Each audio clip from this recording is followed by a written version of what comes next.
Everyone, welcome back to our YouTube channel. So in this we are going to start with activity 16.2. Most of us assume water to be a limitless resource. So first from this activity, can you appreciate the actual amount of water available for human use? Does the finding worry you? Discuss this in your class. So we have some steps given here, that is, and also the figure and also the remark for this activity. So take a medium sized bucket and fill it up with water. It contains about 20 liters of water, that is shown in figure, and assume that this water represents all the water present on the earth. Then take a teaspoon of about 5 milliliter capacity and transfer 100 spoons of water from the bucket to a small container like a bath mug. Then this represents total fresh water on the earth. Then from the bath mug, transfer 30 spoons of water to a glass tumbler. This gives a measure of usable water present as groundwater. Finally, take out a quarter 1/4 spoonful of water from the mug. It represents all the water present in all the lakes and rivers of the world.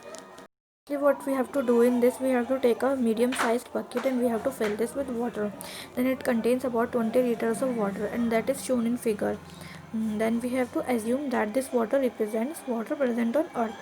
So second step will be, in this we have to take teaspoon of about 5 milliliter capacity and transfer 100 spoons of water from the bucket to a small container like a bath mug, you can see in the figure.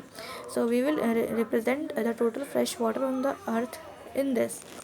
Third step will be, we have to from the bath mug transfer 30 spoons of water to a glass tumbler shown in the figure, and this will give a measure of usable water present as groundwater.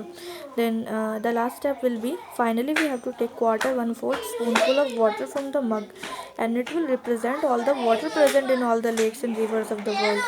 So the water left in the bucket represents the saline water in the seas, oceans, and partly as groundwater. This water is not fit for human use.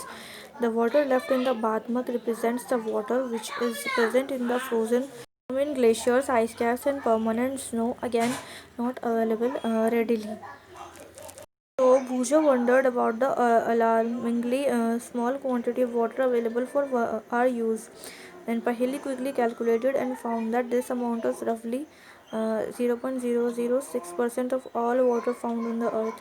So now we have completed this activity very well. Now we will discuss the next topic in the next video. Till then, you just go through all the steps that we have discussed in this activity, as it's important for us to know all of these, and it's very simple to do this activity at your home. So and now we will meet in the next video. Till then, you just go through this.